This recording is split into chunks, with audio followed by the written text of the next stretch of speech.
Assalamualaikum warahmatullahi wabarakatuh. Jumpa lagi bersama saya Adi di channel Ngulik Sejarah. Dan pada video kali ini saya akan kembali lagi nih membacakan suatu kisah misteri. Kali ini berjudul tentang sebuah kisah, yaitu jual umur untuk pesugihan. Cerita kali ini ditulis oleh Manavila, yang nantinya kalian juga bisa mengunjungi thread beliau secara langsung. Yuk, daripada kita lama-lama, daripada kita penasaran juga bagaimana ceritanya, mari kita langsung saja menuju ke ceritanya ya teman-teman. Perhatikan baik-baik karena ceritanya akan segera saya mulai. Oh ya, untuk mendengarkan video kali ini saya sarankan untuk kalian mendengarkan cerita ini atau video kali ini dengan menggunakan earphone terbaik kalian ya teman-teman, agar kalian mendapatkan kualitas audio yang jauh lebih baik. Yuk, kita langsung saja mulai ceritanya.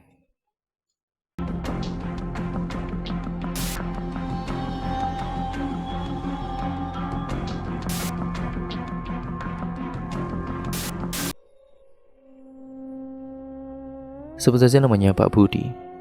Pak Budi ini menceritakan kisah hidup seseorang yang pernah diantarnya. Panggil saja namanya Pak Joni. Pak Budi ini adalah seorang tukang ojek.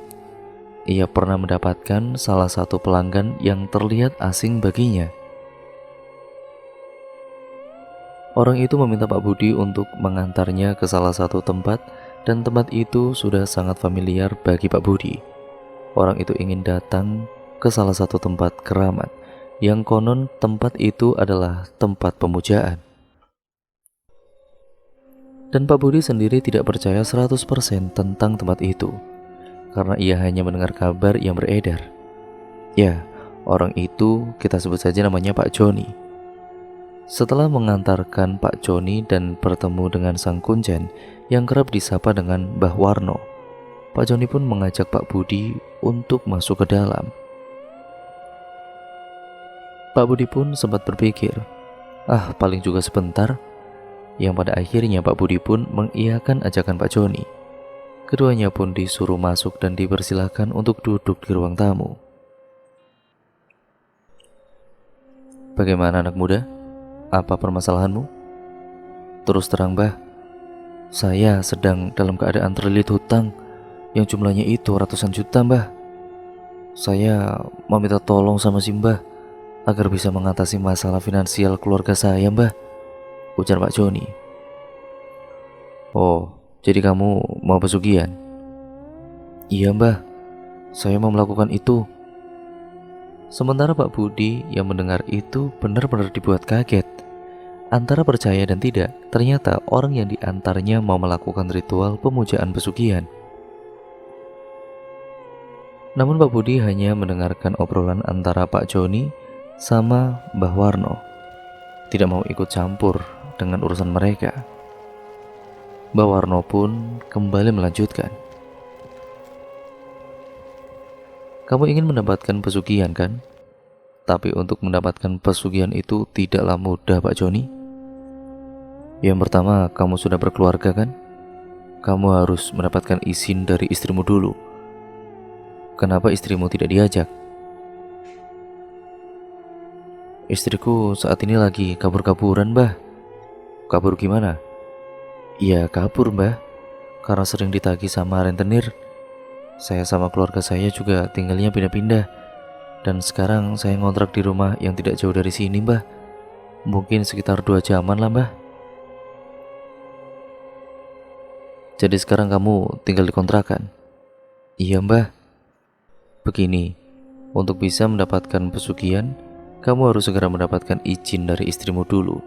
Dan untuk bisa lebih suksesnya lagi, kamu harus melakukan ritual pesugihan. Tentunya semua syarat-syaratnya harus kamu penuhi dulu. Iya, Mbah. Dan syaratnya itu apa aja, Mbah? Syarat-syaratnya ini tidak mudah bagi kamu. Kamu harus mempersiapkan semuanya, dari mulai mahar sampai sesaji. Sebutkan saja, Mbah. Jumlahnya, maharnya itu berapa? Terus terang saya tidak mau tahu dengan hal beginian. Jadi saya serahkan saja ke Simbah. Nanti tinggal totalan sajalah. Ya sudah, kalau itu maumu. Total maharnya kurang lebih sekitar 20 juta rupiah. Kamu sanggup? Hah? Banyak banget, Bah. Kalau kamu udah punya mahar, nanti kesini lagi. Si Mbah pastikan kamu akan jadi orang yang kaya raya. Yang penting maharnya disiapin dulu. Ya sudah deh, saya permisi dulu Mbah. Ya sudah, silakan. Dan nanti kalau mau ke sini dengan membawa mahar hari Senin saja. Dan nanti kamu melakukan ritualnya di Selasa Kliwon. Setelah obrolan itu mereka pun akhirnya pamitan. Pak Joni pun pulang dengan wajah kebingungan. Kerutan di dahinya sangat jelas. Ia berpikir keras bagaimana caranya agar ia mendapatkan uang sebesar 20 juta rupiah. Buat makan sehari-hari saja kurang. Pak Budi, tolong Pak jaga rahasia ini ya Pak. Jika nanti saya suatu saat datang ke sini lagi, tolong diantar lagi ya Pak. Iya Pak Joni. Pak Budi pun kemudian mengiyakan. Waktu yang ditempuh untuk menuju ke kontrakan Pak Joni pun memakan waktu 2 jam lamanya. Di dalam kontrakan itu ada istri dan juga keempat anaknya Pak Joni yang masih berusia belasan tahun. Pak Budi pun sempat bertanya, "Kamu sekolah enggak nak?" Enggak om. Soalnya bapak ibu enggak punya uang dan enggak tahu bisa sekolah lagi kapan." Pak Budi yang mendengar itu pun terenyuh. Pak Budi yang juga sebagai kepala keluarga dan mempunyai anak yang merasa kasihan melihat anaknya Pak Joni yang berhenti sekolah karena keterbatasan biaya. "Pak Joni, nanti kalau sampean butuh apa-apa datang ke tempat saya saja ya. Saya di pangkalan ojek itu terus." Pak Budi benar-benar tidak tega melihat kondisi keluarganya Pak Joni. Ya sebenarnya salah mengantar orang melakukan pesugihan, tapi mau bagaimana lagi? Melihat keempat anaknya Pak Joni yang putus sekolah, tinggal dikontrakan dengan makan yang seadanya ini membuat Pak Budi sangat kasihan. Dan ketika pamitan, itu pun uang yang seharusnya didapat dari Pak Joni itu dikembalikan. "Ini untuk anak-anak saja Pak." Nggak usah Pak, terima kasih. Ini kan upahnya Pak Budi." "Nggak apa-apa Pak, saya masih ada sedikit rezeki kok Pak." Uang itu pun akhirnya dikembalikan, kemudian Pak Budi pamitan. Nah, mungkin sekitar hampir 3 bulan setelah hari itu, Pak Joni baru datang lagi. Berangkat dengan menaiki angkot terlebih dahulu, lalu berhenti di pangkalan ojek menghampiri Pak Budi. "Pak Budi, antarkan saya ke tempat Mbak Warno yuk," ujar Pak Joni dengan bisikan. "Iya Pak, siap Pak." Sepanjang perjalanan itu, Pak Budi sempat menanyakan tentang maharnya. "Pak, memang sampean udah dapat maharnya?" "Sudah Pak, alhamdulillah." Kalau boleh tahu, dapat uang sebanyak itu dari mana Pak?" "Kemarin saya sempat nekat. Saya begal motor dan juga nyopet." Pak Budi yang mendengar itu pun dibuat terkejut. "Astagfirullah, kalau saya ini dibegal gimana? Bisa-bisanya nekat kayak gitu," batinnya. Hal kriminal itu dilakukan oleh Pak Joni dengan tujuan agar ia mendapatkan uang senilai 20 juta rupiah untuk bisa melakukan ritual pesugihan itu. Waktu itu Pak Budi sempat gemetar takut, ngebayangin kalau seandainya dia sendiri dibegal. Dengan was-was Pak Budi mengantar Pak Joni sampai ke rumahnya Mbah Warno dengan selamat. Tepat pukul 6 sore keduanya sampai. Pak Joni melangkahkan kakinya dengan membawa sekantung plastik yang berisi uang. "Permisi Mbah, silakan masuk. Sini, duduk dulu. Gimana, sudah bawa maharnya? Sudah siap?" "Sudah Mbah, ini saya sudah bawa uangnya kok." Kantong plastik itu kemudian dibuka dan terlihat uang dengan total 20 juta rupiah. Benar-benar acak-acakan tidak tertata. Mbah Warno pun kemudian memanggil salah satu orang kepercayaannya untuk mengambil mahar itu dan membelanjakan syarat-syarat ritual yang diperlukan oleh Pak Joni. Setelah uang itu diserahkan kepada Mbah Warno dan dibelanjakan, Pak Budi pun pamitan untuk melanjutkan kerja.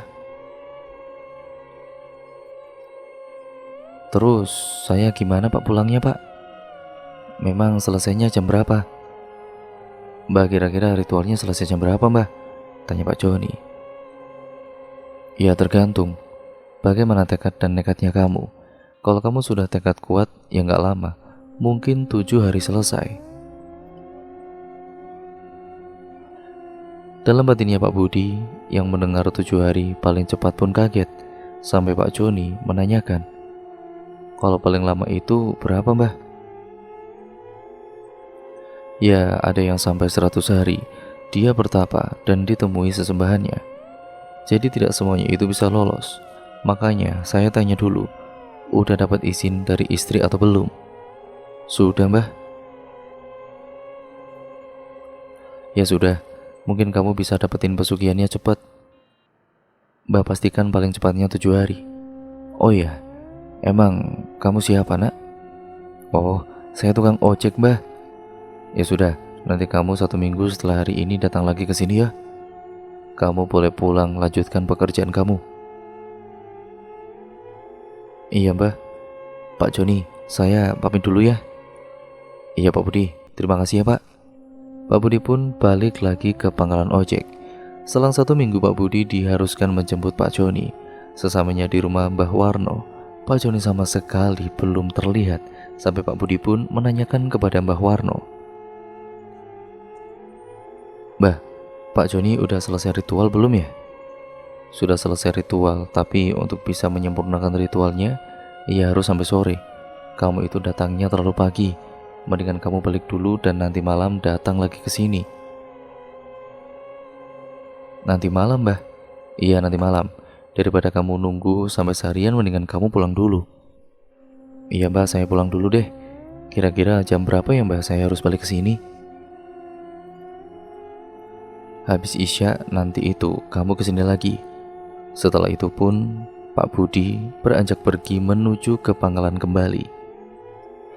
Nah, sekitar jam 7 malam, Pak Budi akhirnya kembali ke rumahnya Mbah Warno, dan sekitar jam 8 malam Pak Budi baru selesai. Sesamanya di rumahnya Mbah Warno, sekitar jam 9 malam Pak Budi baru melihat Pak Joni yang keluar dari tempat ritual. Pak Joni, sudah selesai, Pak?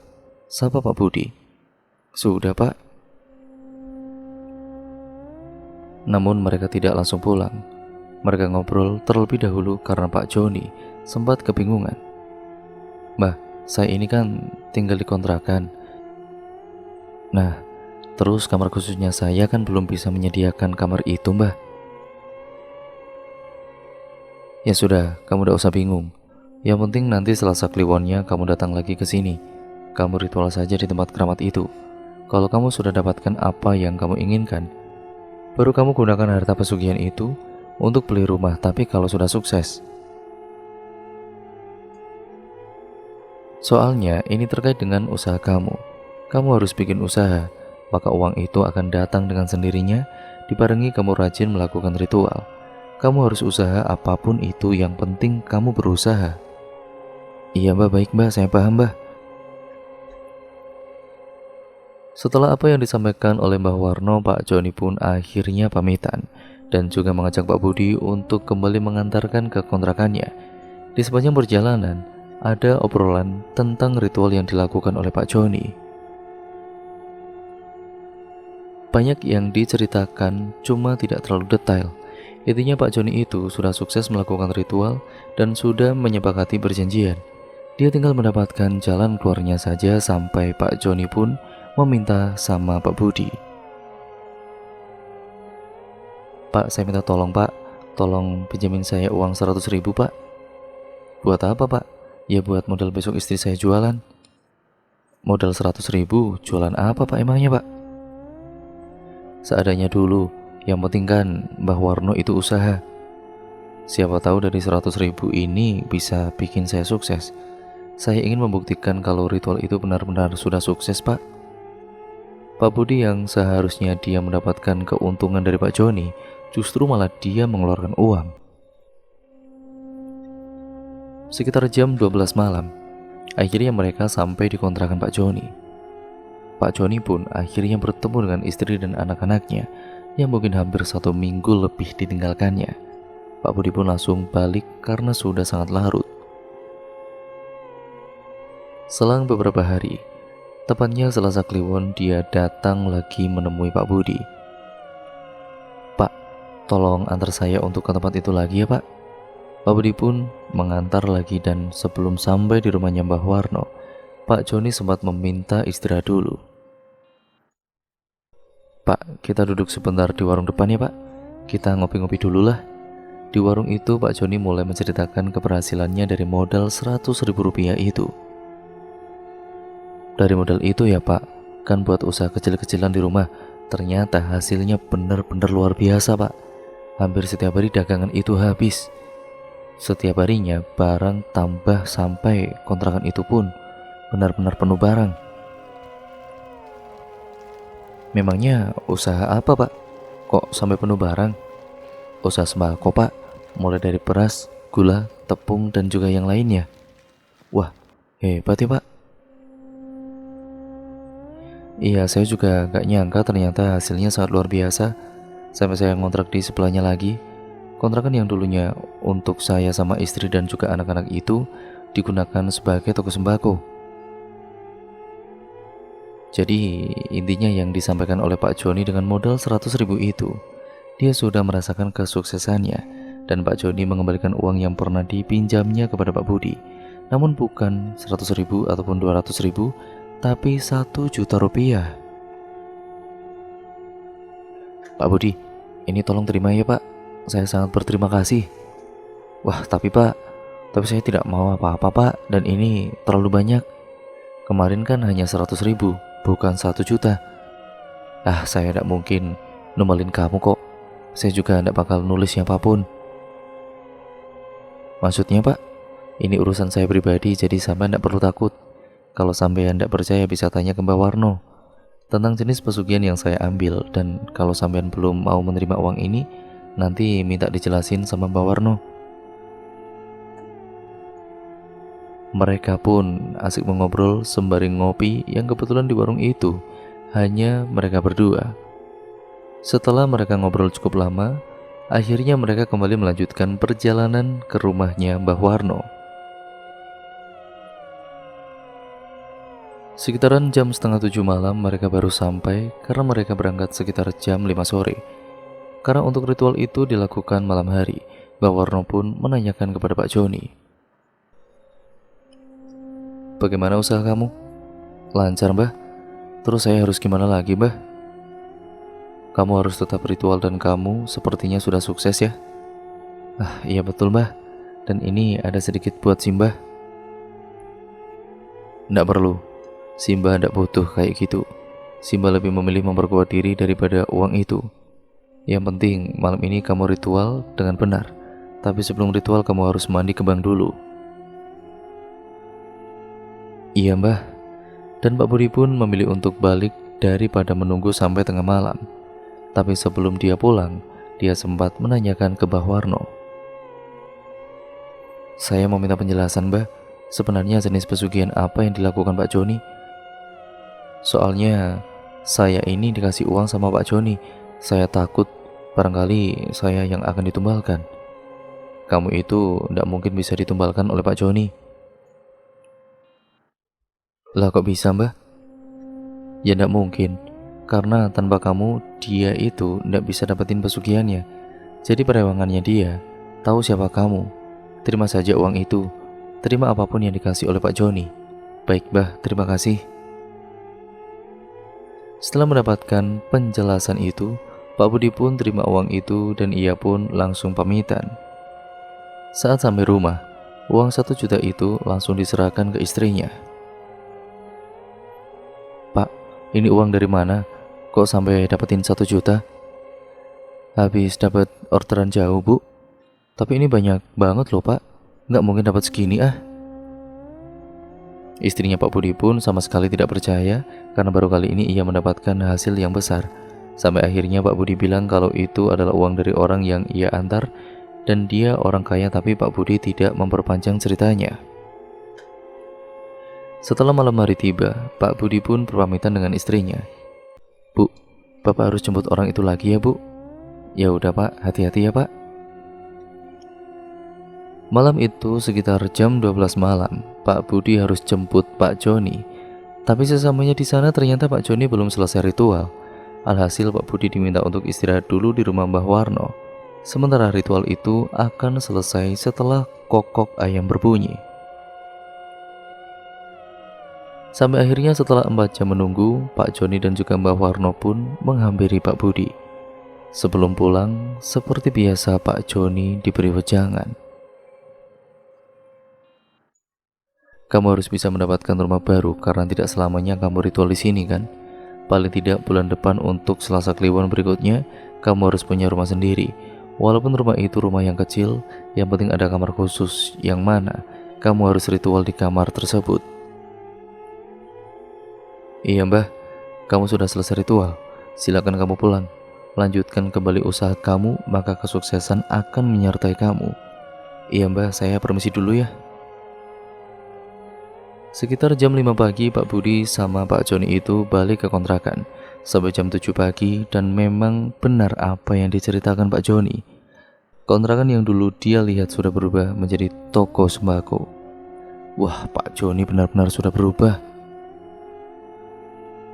Ketika pulang pun, Pak Budi dibawakan oleh-oleh berupa jajan untuk istri dan anak-anaknya. Sampai di rumah itu sekitar jam 9. Loh, Pak ini dapat dari mana Pak? Banyak banget. Dari orang yang saya antar itu Bu. Orang itu sukses sudah punya toko sembako sekarang. Singkat ceritanya, setelah kurang lebihnya setengah bulan, Pak Joni ini datang lagi menemui Pak Budi. Pak, kira-kira di sini ada rumah yang mau dijual enggak? Tapi jangan terlalu mahal, yang kira-kira 100 jutaan atau 200 jutaan. Dan Pak Budi itu bilang kalau dia sempat melihat ada papan yang menjelaskan kalau rumah itu akan dijual. Nah, waktu itu Pak Budi yang memang sebagai tukang ojek, dia yang sering pergi ke sana sini dari satu kampung ke kampung yang lain. Pak Budi pun mengabarkan ke Pak Joni, dan kebetulan rumah itu memang tidak terlalu jauh dari rumahnya Pak Budi. Setelah mendapatkan informasi tentang rumah itu, Pak Joni pun langsung meminta sama Pak Budi. Pak, tolong antarkan saya ke pemilik rumah itu ya Pak. Mereka pun bertemu hari itu juga. Dengan kesepakatan harga, rumah itu pun kini sudah hak milik Pak Joni. Dan ternyata rumah itu hanya digunakan untuk ritual saja, dan mereka sekeluarga masih tinggal di kontrakan. Hanya setiap Selasa Kliwon Pak Joni datang ke rumah itu untuk melakukan ritual. Setelah selesai, dia akan kembali ke kontrakan. Tidak butuh waktu yang lama, hanya setengah tahun Pak Joni sudah menjadi orang yang sangat sukses dengan memiliki toko sembako, sampai kontrakan itu akhirnya bisa dibeli oleh Pak Joni, termasuk beberapa petak kontrakan yang ada di sebelahnya dengan harga 2 kali lipat. Tapi bagi Pak Joni itu bukan masalah besar karena dia bisa mendapatkan uang itu dengan sangat mudahnya. Ritual pesugihan itu berlangsung sampai di tahun berikutnya. Keempat anaknya yang putus sekolah pun kini sudah bisa melanjutkan pendidikannya masing-masing. Selama 5 tahun, kesuksesan Pak Joni sungguh luar biasa. Harta hasil pesugihan yang dia miliki, ia menyimpan ataupun membeli aset-aset yang berharga itu di kampung istrinya yang ada di Jawa Barat, mulai dari beli rumah, sawah, perkebunan, dan juga lainnya. Setelah 5 tahun itu, anaknya sudah ada yang kuliah sampai kebutuhan keempatnya tercukupi, dan mereka semua pindah ke Jawa Barat. Sementara Pak Joni masih sering bolak-balik ke rumah barunya untuk melakukan ritual. Sementara toko sembakonya kini dijual, Pak Joni sendiri memiliki beberapa usaha yang sukses semuanya. Tidak berhenti begitu saja. Ritual pesugihannya kini sampai 15 tahun. Berjalan dengan semestinya sesuai dengan harapan. Semua anaknya mendapatkan harta warisan yang begitu sangat banyak, termasuk anak pertamanya yang kini sudah menikah dan ikut berkecimpung di dunia bisnis bersama Pak Joni. Namun ada satu hal yang terjadi sama Pak Joni. Pak Joni sudah jarang lagi melakukan ritual di Selasa Kliwon. Bu Sarah, istrinya Pak Joni, tiba-tiba mengabarkan kepada Pak Budi kalau Pak Joni jatuh sakit. Bu Sarah meminta Pak Budi untuk menjenguknya. Nah, Pak Budi pun ikut sama Bu Sarah dengan mengendarai mobil pribadinya. Pak Joni saat itu keadaannya sudah sangat memprihatinkan, dan keadaan itu berlanjut bukan hanya sebulan 2 bulan saja, tapi sampai kurang lebihnya 5 tahun. Dia terbaring lemas dalam keadaan tidak berdaya, seperti orang-orang yang sudah lumpuh. Ada satu penjelasan dari Pak Joni terkait dengan jenis pesugihan yang tidak lain jual umur. Nah, dalam keadaan dia terbaring lemas, Pak Joni sempat menyampaikan kepada istrinya, "Bu, tolong ibu gantikan aku untuk ritual, Bu." Dan memang benar Bu Sarah melakukan ritual sendiri. Sementara Pak Joni itu dari bulan ke bulan sampai 5 tahun itu keadaannya memang sangat memprihatinkan. Tubuhnya sudah tinggal tulang dan juga kulit. Setelah kejadian itu, Bu Sarah benar-benar melakukan ritual itu sendiri, melanggengkan pesugihannya. Sementara Pak Joni keadaannya yang sudah sangat memprihatinkan dan sudah waktunya tiba. Sesuai perjanjian awal dengan sesembahannya, akhirnya Pak Joni meninggal dunia. Dan setelah meninggalnya Pak Joni itu, Bu Sarah juga mengalami sakit yang hampir sama. Jadi sebuah hal yang benar-benar sangat aneh bagi Pak Budi. Baru kemarin Pak Joni meninggal, tapi Bu Sarah tiba-tiba jatuh sakit, dan sakitnya itu pun serupa sampai anak pertamanya ini yang bernama Rama kelimpungan. Bu Sarah sempat berpesan sama Rama, "Rama, usia ibu tidak lama lagi, nak. Kamu masih pingin hidup enak atau pingin hidup susah kayak dulu di kontrakan, nggak punya rumah dan juga makan seadanya?" "Ya, nggak mau dong, Bu. Aku kepingin jadi orang yang sukses, Bu. Sudah enak kayak gini kok. Kan nggak mungkin kita jadi orang miskin lagi, Bu. Kita kan punya segalanya." "Mungkin kamu bisa ngomong kayak gitu, tapi ibu sendiri ini sudah didatangi terus-menerus sama bapak kamu.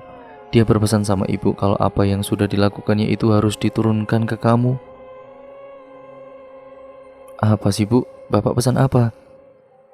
"Kalau kamu pengen sukses, hidup kamu nyaman, lakukan apa yang bapak lakukan. Karena ibu sendiri ini sudah tidak kuat, nak." "Ya, apa sih, Bu?" Obrolan itu pun didengar sama Pak Budi yang kebetulan sedang berkunjung dan duduk di ruang tamu. Sampai Bu Sarah akhirnya menjelaskan secara gamblang ke anak-anaknya. "Begini, di antara kalian anak-anakku, siapa di antara kalian yang mau meneruskan apa yang sudah bapakmu lakukan, yaitu ritual di kampungnya Pak Budi?" ujar Bu Sarah sembari memandang ke arahnya Pak Budi. "Maksudnya ibu apa?" "Kalian semua itu bisa hidup enak dari bapak kamu yang rela mengorbankan dirinya sendiri demi kalian. Dan ibu juga sudah sadar, ibu ini juga pasti akan menyusul bapak kamu, dan itu tidak lama lagi. Jadi pesan ibu, siapa yang akan melanjutkan apa yang sudah bapak ibu lakukan?" Tiba-tiba Rama memotong. "Aku siap menggantikan posisi ibu. Tapi kamu sudah izin belum sama istri kamu?" "Ya belum, Bu." "Ya sudah, Pak Budi, tolong antarkan saya ke tempat Mbak Warno untuk bisa mengetahui bagaimana cara ritual yang sesungguhnya, dan juga nanti tanya, apakah bisa kalau tanpa izin istri ritual itu bisa dilakukan." Dan setelah ngobrol panjang lebar tentang pewarisan ritual pesugihan, sampai akhirnya Pak Budi mengantar Rama. Saat sampai di rumahnya Mbak Warno pun sudah sangat sepuh, dan Rama pun bertanya tentang perizinan itu. "Kamu harus izin ke istrimu dulu, karena ritual pesugihan itu harus bekerja sama dengan istrimu. Jangan pernah berani-beraninya kamu melakukan ritual itu tanpa seizin istrimu." Rama pun kemudian menuruti apa yang dikatakan Mbah Warno. Mereka pun memutuskan untuk kembali pulang. Jadi Rama sudah tahu apa yang sering terjadi dan bagaimana kesuksesan itu mudah diraih dalam kurun waktu 15 tahun. Namun di tahun berikutnya petaka datang. Ya karena Rama tidak mendapatkan izin dari istrinya ternyata. Bu Sarah, dia sudah tidak lagi ritual, sementara Rama yang ritual tanpa seizin istrinya sama sekali tidak menghasilkan sama sekali. Ya justru usahanya jatuh bangkrut sampai rumahnya itu pun terjual. Rama yang terobsesi akan kekayaan pun membujuk sang istri agar mengizinkan dirinya melakukan ritual pesugihan. Sekeras apapun bujukan itu, istrinya Rama tetap menolak. Alhasil ritual yang dilakukan selama ini sia-sia. Harta kekayaan yang dimiliki keluarga Pak Joni pun habis tidak tersisa. Ya, akibat ritual itu tidak dilakukan dengan semestinya. Kesuksesan yang pernah diraih oleh Pak Joni sekeluarga itu hanyalah tipu daya iblis untuk semakin menjerumuskan pelaku dan juga keturunannya agar tersesat setersesat-sesatnya, tidak percaya akan sang holik, yaitu Gusti Allah SWT. Berawal dari hutang yang sangat banyak, dan demi bisa melunasi hutang itu sampai jual umur untuk bisa melakukan ritual pesugihan dan hidup dengan berkelimangan harta. Namun itu semua justru mengundang petaka bagi keluarganya Pak Joni. Pusara pun sudah meninggal akibat pesugihan jual umur itu yang sudah disepakati dengan sesembahannya. Sementara anak-anaknya kini hidupnya susah kembali, berpindah-pindah tempat tinggal dan bekerja serabutan untuk bisa membeli sesuap nasi. Semoga cerita ini bisa bermanfaat untuk pembaca ataupun pendengar ya teman-teman. Sesulit apapun kita dalam melaksanakan kewajiban untuk melunasi hutang, jangan sampai menggadaikan umur kita ke lembah kesesatan pesugihan seperti ini, karena akhirnya akan berujung menderita dan benar-benar sangat mengenaskan. Sekian dan terima kasih ya teman-teman, video ini saya akhiri dan jangan lupa untuk kalian like, comment, dan share dan komen sebanyak-banyaknya, karena itu membantu channel ini menjadi channel yang jauh lebih baik juga. Dengan itu kalian mensupport channel ini ya teman-teman. Jangan lupa untuk kalian yang baru mampir, subscribe channel ini, nyalakan tombol lonceng notifikasinya agar kalian tidak ketinggalan video terbaru selanjutnya dari channel ini, karena subscribe itu gratis ya teman-teman. Sekian ya teman-teman, video ini saya akhiri. Mohon maaf apabila banyak salah kata ataupun artikulasi mungkin kurang jelas ataupun pembawaan terlalu cepat ataupun mungkin yang lainnya. Saya minta maaf yang sebesar-besarnya. Oh iya, banyak sekali pembelajaran yang dapat kita petik ataupun kita ambil dari cerita kali ini. Semoga kalian bisa mengambil yang baik-baik dan membuang jauh-jauh yang buruknya ya teman-teman.